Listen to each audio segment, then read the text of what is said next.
Disney dropped their upcoming lineup recently, and it has people, including me, disappointed. Aside from one new original movie, everything else was a sequel, and I get it. There should definitely be more original movies being released, but there are also people saying that sequels are lazy and that they're an easy cash grab. And though that can be true, the problem isn't inherently with sequels, it's with bad sequels. Good sequels can enhance or even be better than its original counterpart, and that's what I want to talk about in this vid, the difference between a good and a bad sequel. And yes, a lot of the examples are DreamWorks.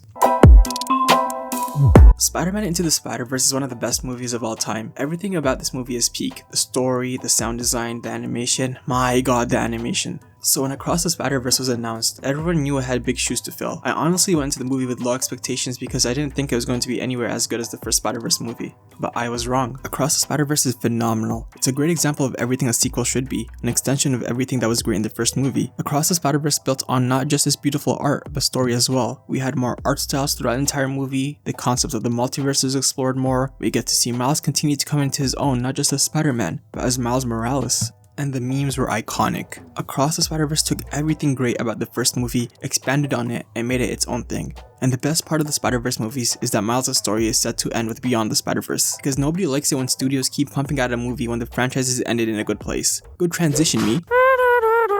The Toy Story trilogy is Pixar's most notable franchise, with each movie in the franchise being better than its predecessor. Pixar knew what they were doing when they were making these movies. They were fun, funny, heartwarming, and downright emotional at times. And what better way to show respect to the movie that started Pixar's career than to give it a perfect finale? And that's what Toy Story 3 did. The trilogy followed the toy's relationship with Andy, and in Toy Story 3, Andy's all grown up and he's about to go to college. In the ending, you have Andy giving his toys away and moving on. Though it was hard for him to let go, it's a part of growing up.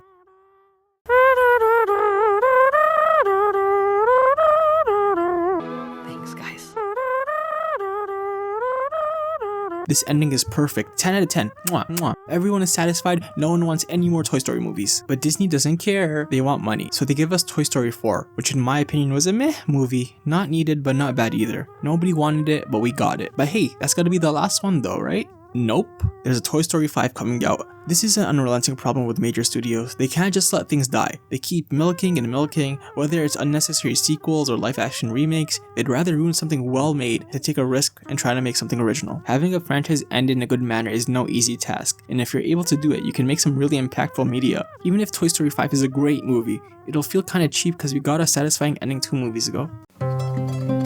The first Puss in Boots movie came out in 2011 and is usually forgotten in the DreamWorks catalog. And to be fair, for the longest time I could have sworn I was the only person in the world who saw this movie. And though it's enjoyable, it's ultimately just another animated movie in the bunch. So when the team at DreamWorks was working on the sequel, they could have just phoned it in and made a fine movie. But nope, they decided to release their best movie in a while. Puss in Boots: The Last Wish has no right to be this good. It builds upon elements from the first movie such as the fairy tale settings and the character dynamics that manages it to make it better. It's a really beautiful and profound movie that somehow is able to do difficult things like juggle 3 antagonists, which mind you was a downfall for the first 2 Spider-Man series, and handle sensitive topics such as mortality or panic attacks with maturity that it deserves. Not to mention the action scenes are amazing. Though its similarities to the first Puss in Boots can be felt, these 2 movies couldn't be more different.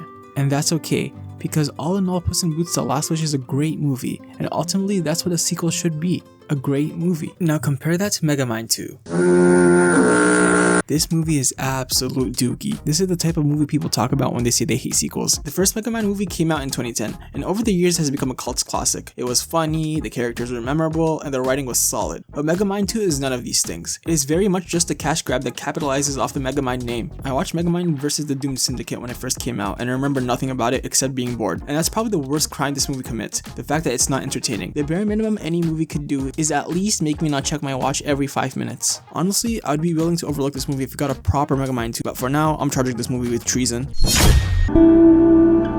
A trend I noticed with great sequels is that they're not afraid to age the characters or take the more mature route. A perfect example of this is the How to Train Your Dragon series. The How to Train Your Dragon series is an iconic franchise that is adored by a lot of people. Aside from the movies being great, I think it was a great idea to also age up Hiccup. Throughout Hiccup's journey, he went from being this insecure kid to this confident leader, with his main conflict of each movie relating to where he's at his life. As the audience was growing up, Hiccup was growing up alongside them, which made his story more relatable. If you keep your characters or story from maturing, you lessen the opportunity for the kinds of stories story you can tell. Looking at you, Kung Fu Panda 3 and 4, sequels will always be a finicky topic. For every good sequel we get, there'll always be a lazy one to go with it. For every enhancing piece of work, we'll get a very obvious cash grab. The problem isn't if a movie is a sequel, it's if the sequel is a good movie. Either way, Disney, please stop popping out movies nobody wants. Okay, bye!